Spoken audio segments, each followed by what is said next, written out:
The secrets that Diane Keaton concealed will leave you stunned, and she has passed away. One of Hollywood's most unique voices is gone. The 79-year-old Oscar-winning actress Diane Keaton has died. For more than 50 years, she reimagined the roles of women in Hollywood and beyond. As eulogies flood in honoring her legendary roles in Annie Hall, the Godfather trilogy, and countless other cherished films, disturbing details regarding her intensely private life have started to surface. Even her closest associates were unaware of the truth because of how diligently she guarded it. Diane was more than simply reserved. A longtime friend who had worked with Keaton on several films stated that she had deliberately crafted her public persona in ways that were unknown to anyone. Although her unconventional style, self-deprecating humor, and decision to remain single were all genuine aspects of her personality, they were also a deliberately built barrier to keep her admirers from seeing the truth. A distinct side of the woman with the nervous giggle and huge spectacles has emerged in the days after her death, thanks to discoveries from her unpublished memoir, interviews with her inner group, and hitherto secret correspondence. We now see Keaton's career in a new light, thanks to revelations about her secret relationships that changed movie history and her hidden qualities that her competitors coveted. Here is a rundown of the top 10 surprising secrets that Diane Keaton carried with her when she passed away. New information that changes our perception of an actress whose affable exterior belied hidden complexity. This is more than just rumor mill speculation. They're honest observations on a multifaceted actress who influenced American film while brilliantly concealing her own identity behind the roles she played. First, though, let's take a look at the most astounding discovery. The deeply emotional origins of Keaton's most renowned part, which shaped her public perception for half a century, were never fully appreciated. Feel anxious all the time. No, Diane Keaton remains composed under pressure. Currently, I am somewhat anxious. I am experiencing rapid heartbeats. No, it's not. For what reason would Diane Keaton ever feel anxious? Annie Hall's actual sister was her identical twin, which brings us to our 10th point. For 50 years, moviegoers and reviewers have argued about whether or not Diane Kruger's Oscar-winning performance as Annie Hall was mostly an act and how much was her natural acting. The charming neurosis, the eccentric sense of style, and the stammering speech patterns all appear to be manifestations of Keaton's genuine character. Much more complicated and tragic truths emerge from her private documents. It wasn't Diane impersonating Annie Hall. It was Diane impersonating her late twin sister Anne, who passed away while they were teenagers, according to an anonymous family member. Anne is the rightful owner of all of the lad's mannerisms, fashion choices, and catchphrases. Although no one knew it at the time, Diane's performance that catapulted her to fame was really a private homage to her long-lost sister. Several people who have spoken up recently claim that Keaton and her identical twin sister Anne were born Diane Hall. Keaton then changed her last name to her mother's maiden name. Keaton channeled her sadness into her art after her sister Anne died of leukemia when the sisters were 16 years old. She avoided public mentions of Anne at that time. According to a film historian who has researched Keaton's career thoroughly, Diane started adding parts of Anne's personality when Woody Allen was creating the character with her. She came to fully embody her sister, who she had lost, through what started as improvised character work. Unaware of the original source, Allen only included these components in the script, unwittingly assisting Keaton in delivering the most intimate performance in the annals of contemporary cinema. This new information completely changes our perception of Annie Hall and Keaton's entire professional path. She had a real connection to her sister, who had tried on their father's clothes for the first time as a teenager, and her famed sense of style. The menswear-inspired outfits that started a worldwide trend wasn't just an artistic choice. A costume designer who collaborated with Diane on various films pointed out that Diane never challenged those who thought Annie Hall was simply an inflated reflection of herself. It was too personal, too terrible to tell the truth. Her friends and family knew better than to confront her head on. Instead, she would use humor to divert attention whenever anything sliced too closely to the bone. This is a typical Keaton defense mechanism. Already hailed as one of the most genuine performances in cinema, this unspoken source of inspiration brings an additional layer of deep poignancy to the piece, resurrecting her sister through the medium that had given Keaton purpose in her own life.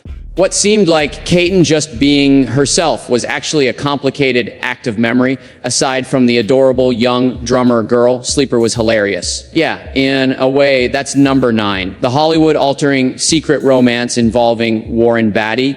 There was never any mystery around Diane Keaton's late 1970s romance with Warren Beatty. They created Reds together, and rumors of their relationship began circulating. Their affair changed the power dynamics in Hollywood in ways that are still felt today. But until recently, no one knew the real nature of it or the incredible influence it had. What no one understood was that Diane and Warren weren't just lovers. They were secret business partners during a pivotal moment in film history. Revealed a former studio executive who worked closely with both stars, Warren and Diane. Their partnership established a powerful foundation behind the scenes, altering studio policies about female performers for good. After witnessing the disparity in treatment from the same studios, Keaton and Beatty allegedly made a secret agreement, according to several insiders who are now speaking out. Despite Keaton's recent Oscar win and similar box office pull, Beatty was getting paid nearly 3 times as much for Reds as she was. Beatty and Keaton came up with a plan to use Beatty's influence in the industry to boost Keaton's status. And yes, an entertainment attorney acquainted with the deal said that Warren started demanding, in a groundbreaking manner for the period, equal treatment and openness in contracts. Not only would he not sign deals with Diane unless she got fair treatment on their collaborative ventures, but also on her solo films. So that studios wouldn't just refuse to cooperate with them, they kept their relationship a secret. As a result of this covert partnership, Keaton was one of the first female celebrities to get profit participation deals, much like her male colleagues. And an innovation in business that her peers profited from without her knowledge that she had been its trailblazer. According to a film historian who focuses on the power dynamics in Hollywood, their brilliant strategy was that it never seemed like activism. It was believed that Warren was an intelligent but demanding male star, but that his demands were reasonable. Diane would have been branded as difficult and maybe unhireable if she had publicly battled these fights herself. The fact that it changes the way we look at both stars is what makes this discovery so important. When seen through the lens of Beatty's dedication to equity, her image as a domineering perfectionist takes on fresh significance. While this was going on, Keaton was able to accomplish tangible business goals without drawing criticism from her peers in the sector by skillfully projecting an image of being somewhat disorganized and non-confrontational.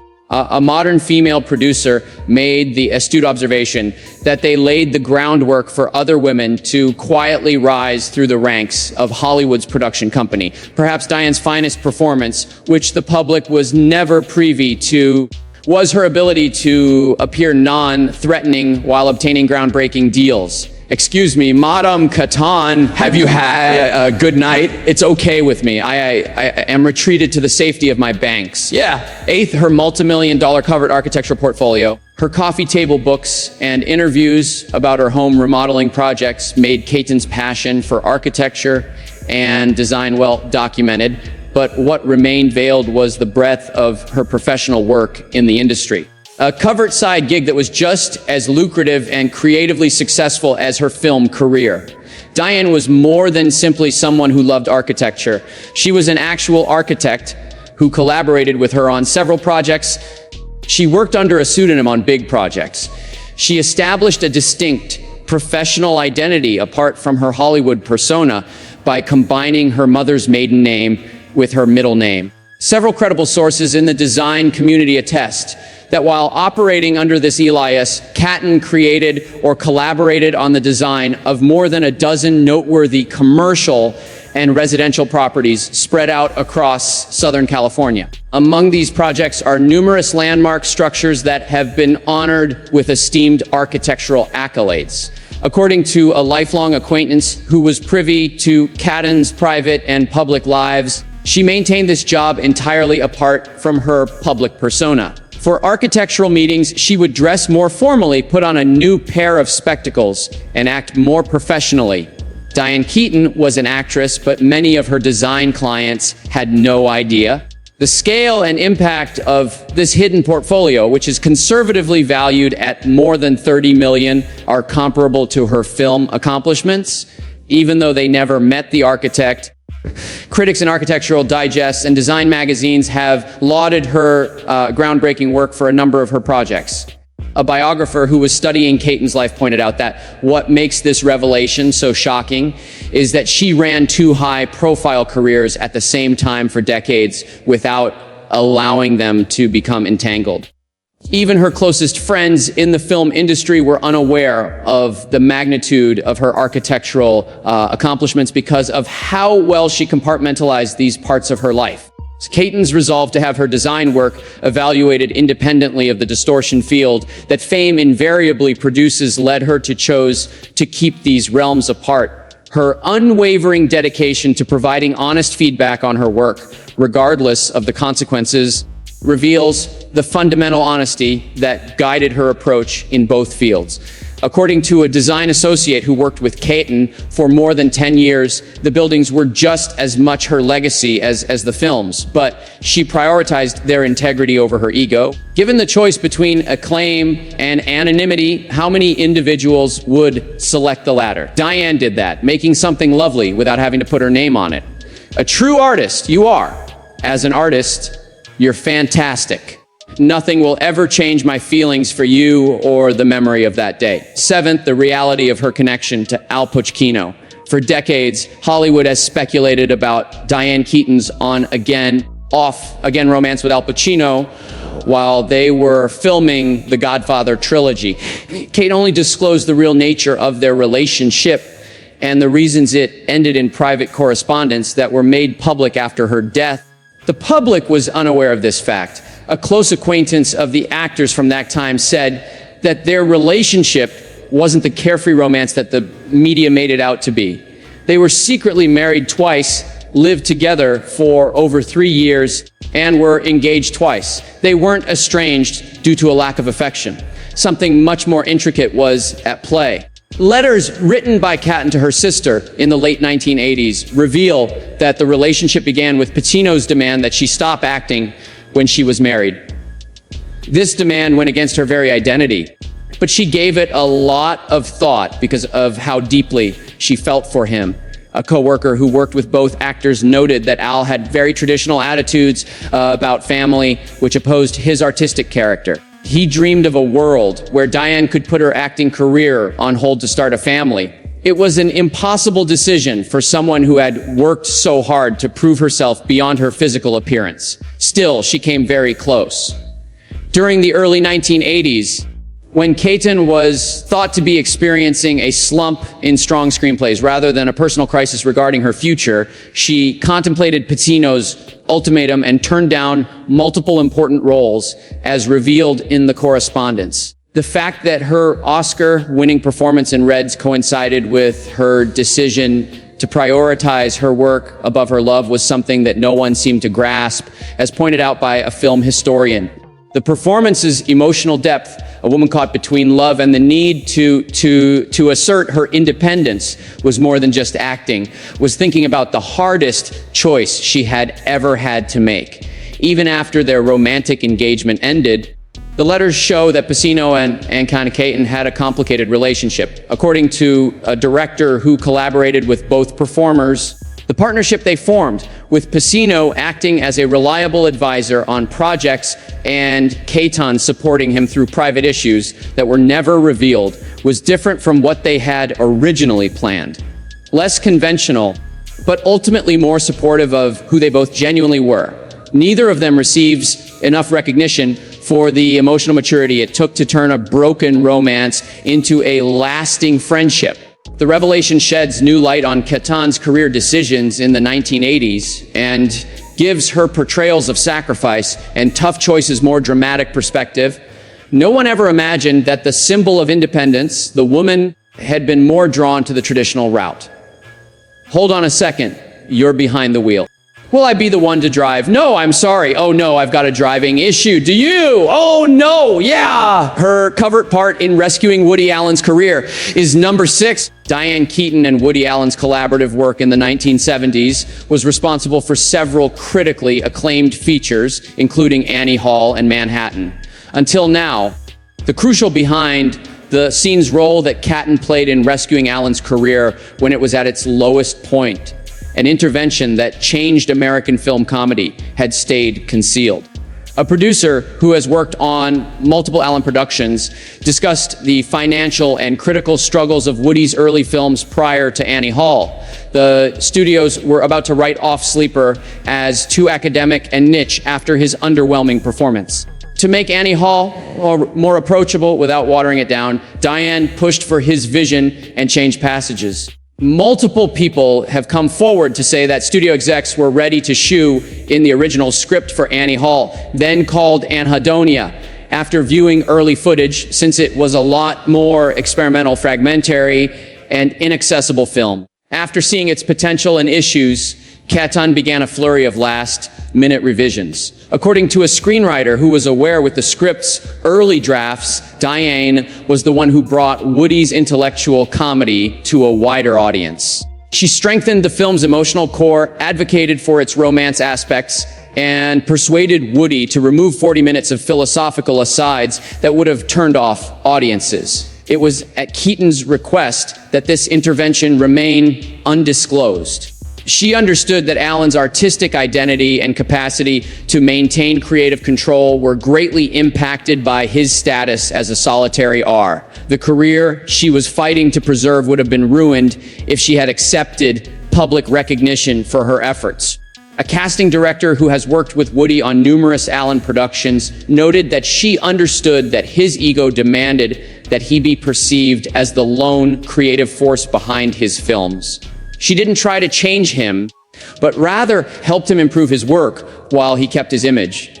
It was a remarkable display of selflessness that put the common good ahead of individual glory. Annie Hall set the standard for all of Allen's later films and solidified his position as a prominent director after it won 4 Oscars, including Best Picture. The extent to which Keaton's unacknowledged contributions molded what is now recognized as a turning point in American film comedy, and how near that breakthrough was to never occurring, were previously unknown. A cinema researcher who has researched Allen's work thoroughly said that Diane's influence is pervasive in the parts of the picture that struck spectators the most. The qualities of his most successful work, emotional honesty, accessible neurosis, and a balance between intellect and heart, were all directly influenced by her. This new information casts doubt on the public narrative's assessment of one of the most lauded creative relationships in cinema, and casts doubt on the extent to which the two work together. Keaton had a significant impact on Allen's voice development, which went well beyond her on-screen part. That is dreadful. It was the lowest place I had ever experienced. Here is my take on what that means for the 5th position. The silent struggle for her health that she endured for many years. Keaton kept up a demanding work schedule until into her 70s, giving the impression that she had infinite energy and vitality throughout her career. She had a unique kind of rheumatoid arthritis for decades, which kept her in continual pain and necessitated ever more complicated accommodations on set. The public had no idea about this. A doctor who had a long-term relationship with Diane claimed that the actress was diagnosed when she was in her early 40s. Around the time she made Baby Boom, she made the remarkable choice to keep it secret from the general public and practically all of her professional associates. Keaton feared revealing her illness would further restrict her professional options in a field that is notoriously cruel to women of advanced age, so she chose to keep her condition a secret. She concealed her illness by coming up with complex strategies to overcome her physical limitations, and by developing rituals to prepare herself for performances. A long-term assistant described her morning routine, which included of exercises, medication, and treatments, as beginning 4 hours before call time. This would allow her to stay mobile throughout the day of shooting. She would disappear in between takes to get emergency treatments or ice her sore joints. Her signature loose, fitting style wasn't merely a passing fad. She frequently needed to wear compression clothing and medical gadgets to work, and it helped to disguise them. Her colleagues in the film industry took note of Keaton's predilection for deliberate blocking and few takes, but they chalked it up to artistic method rather than practical considerations. Part of the reason she was known for her meticulous planning and script memorization was because she couldn't afford the physical strain of doing take after take. An interesting fact revealed by her physical therapist is that she played some of her most physically demanding roles, the intense scenes in Something's Gotta Give and First Wives Club, during the height of her illness. The day before filming, she would be so weak from intense treatments. The next day, she would act out these scenarios that demanded such exact time and movement, and then when the cameras stopped rolling, she would fall. Unbeknownst to many, Keaton's performances required not just creative talent, but also unacknowledged physical bravery and resolve.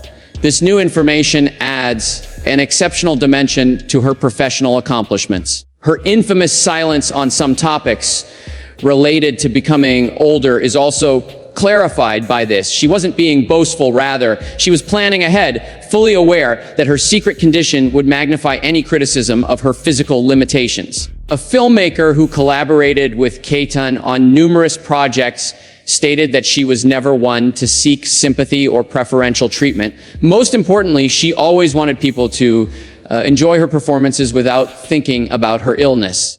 Despite her struggles with health, she insisted on having her work evaluated objectively.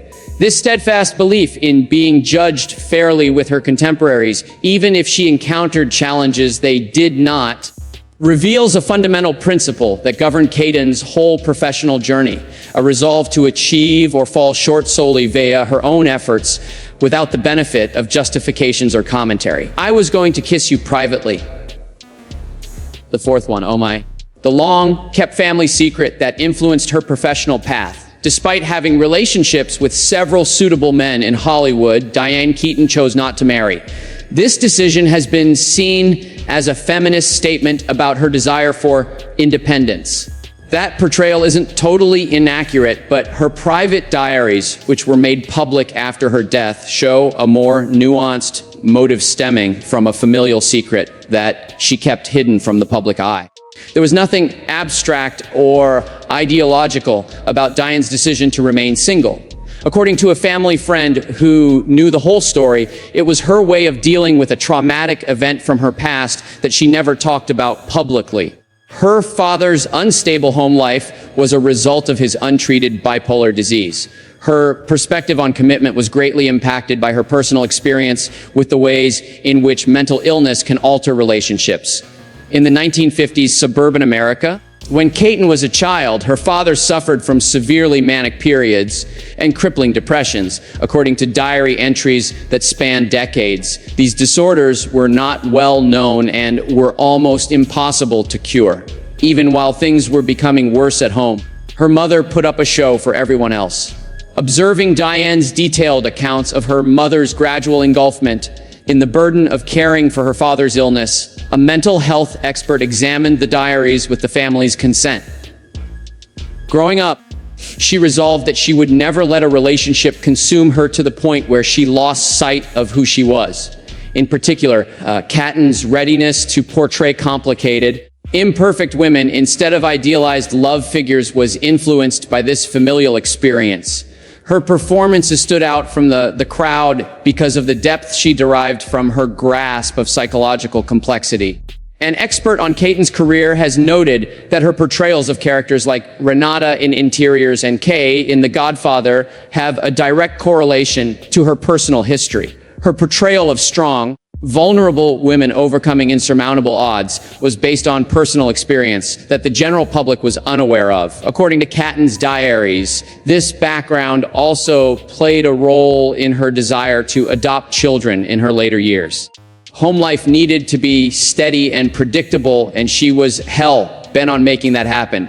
Radically distinct from her own formative years, her decision to raise her children alone wasn't an act of defiance against family, but rather a calculated move toward creating a family according to her own standards. According to a childhood friend who stayed close to Keaton all her life, she wrote about breaking the pattern quite a bit.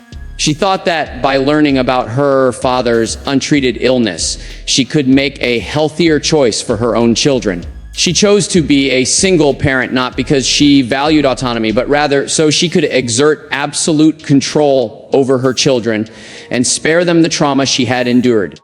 What has often been described as Satan's eccentric nonconformity gains significant depth in this setting. What seemed like an actress taking a different road was really a lady doing her best to build stability and mental health by drawing on lessons she had learned from her childhood. 3. The nearly fulfilled musical career. Diane Keaton singing in Annie Hall and subsequent films like, and so it goes won over audiences, but she had big dreams of being a professional singer from a young age. She eventually gave that dream up for acting, but she never stopped working on her singing, quietly amassing a vast catalog of unreleased songs. According to a music producer who collaborated with Keaton on multiple clandestine recordings, Diane had her start as a vocalist before she moved into acting. She had a distinctive vocal technique that combined folk sensibility with jazz phrasing while studying at the local playhouse and performing in nightclubs. Keaton had a full-fledged recording studio in her house for decades, according to various sources in the music industry. She recorded over 100 songs, both original compositions and covers that she never released commercially. Her musical career ran parallel to her film career. An engineer who was involved in these non-public recordings said that she would hire world-class session musicians in the small hours of the morning or during the breaks between films. These were no lighthearted pastimes.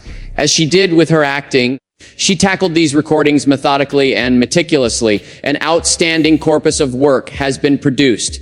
It would have solidified her position as a major music artist apart from her film career had it been published.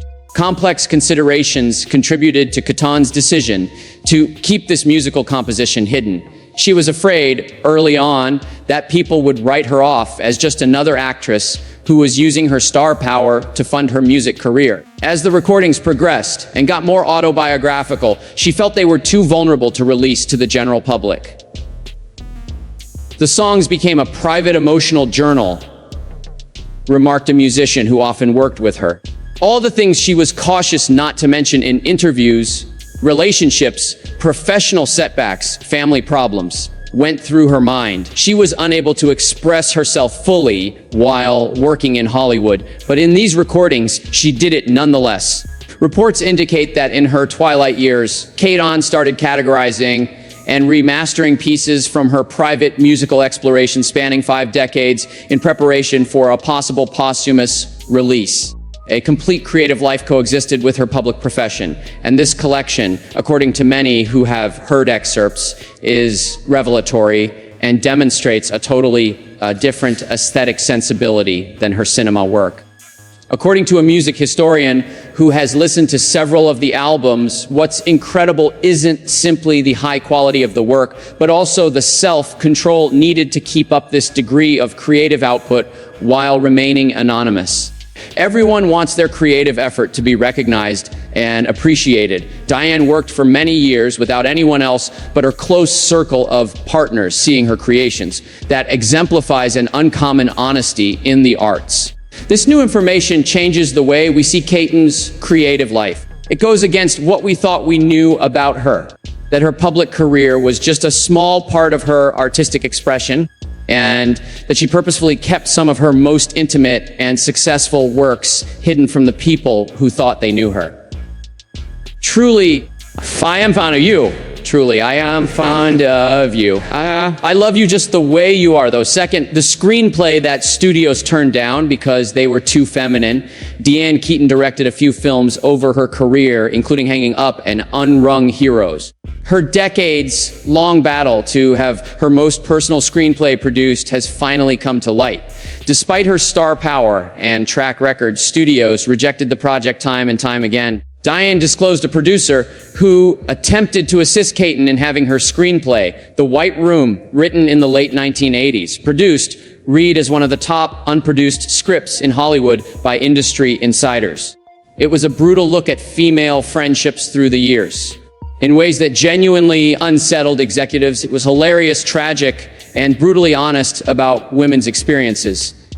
The White Room supposedly tracked the lives of 3 women who met in college in the 1960s and followed them through middle life, examining the ups and downs of their relationships as they navigated marriage, parenting, careers, and health crises. Notable for its fearless handling of female sexuality, age, and ambition, the screenplay garnered praise.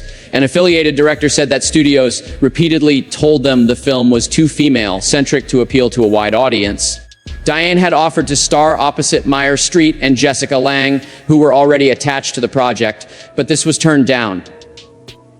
No one would greenlight it, was still the reaction after attaching 3 Oscar winners. Keaton hoped for the best with each new studio regime, as she spent more than 30 years attempting to get the film made, reworking it several times. Keeping the option on the underlying material allegedly cost her a significant penny, and she commissioned a bunch of budgets to show that the project might make money.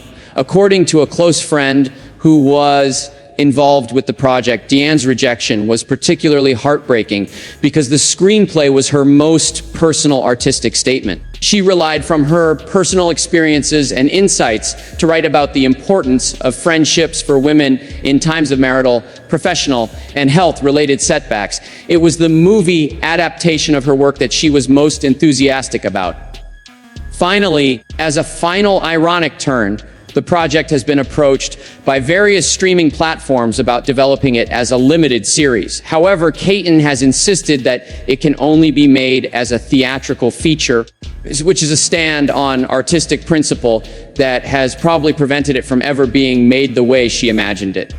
According to her longtime agent, she was adamant about the structure and would not budge from her belief that the novel was best enjoyed in one sitting. She refused the offer of a large sum of money to have her most intimate work adapted for television because she was too honest. A new layer to Keaton's public persona has been revealed by this disclosure. The fact that that baby is genuinely remarkable lies beneath her self-deprecating humor and apparently laid-back charm. She was an artist who fought sexism in the industry for decades, and she was prepared to forego financial opportunity to uphold the integrity of her work, even if it meant it might never reach an audience. First and foremost, I believe the true reason for her decision to adopt her children. The adoption of Dexter Dells in 1996 and Duke Ellis in 2001 by Diane Keaton, a single mother in her 50s, attracted headlines and contributed to the normalization of adoption for older singles.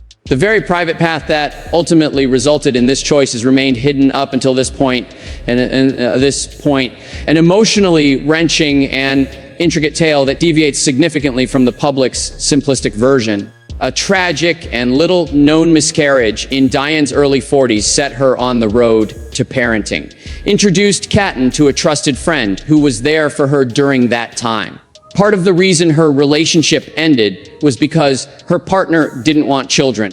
After the separation, she was shocked to learn she was pregnant, but she tragically lost the baby at 5 months. Several people close to Keaton say that after going through a difficult time of mourning and introspection, the actress decided to seek adoption. This wasn't a celebrity lifestyle choice, but rather the end result of a well-thought-out personal quest regarding the meaning of family for Keaton. Someone who was a part of Diane's adoption process noted that she had been researching adoption since her late 30s, which was something that few others understood. Her already anticipated course of action was hastened by the pregnancy and subsequent loss.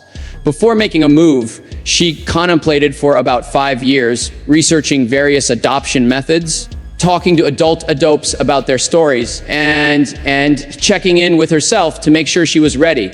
Keeping her children from becoming public fascinations or celebrity accessories was a major worry for Keaton, and she went to extreme lengths to avoid it in her diaries. She set and upheld firm limits on their personal space from the time they were little children. An expert in child development who counseled Keaton remarked that she wrote extensively about her concern that her celebrity status would influence their growth. From registering her children for school under her mother's last name to settling down in neighborhoods where her fame didn't play a major role, she went to great lengths to normalize their experiences. Probably the most eye-opening is Keaton's account of how being a mother affected her artistic decisions. Many cinema purists saw her decision to focus more on commercial projects after she adopted her children as an artistic compromise because it allowed her to work on shorter production dates and brought in more money. According to her ex-business manager, she made it quite apparent in her private writing that she was making these sacrifices voluntarily in order to be more present for her children. She recounted how she learned about the effects of financial instability on family dynamics from her mother's story. Even if it meant accepting less than prestigious roles, she was resolute in her mission to provide stability and presence for her children. In light of this new information, we may better comprehend Keaton's later years as an actress. It seems that the actress, who had been so committed to maintaining her creative integrity throughout her career, similarly made the moral decision to put her children's happiness ahead of critical praise. A close friend stressed that becoming a mother wasn't an afterthought or a reaction to the lack of opportunities for older women in Hollywood. For decades, she had nurtured a dream, and now it had come true. A goal she worked tirelessly for, just as she had done with every other facet of her extraordinary life. A fuller picture of the remarkable Diane Keaton, whose public persona belied her complexity, strategy, and multi-acetalism, has emerged as we've delved into these 10 new details about her private life.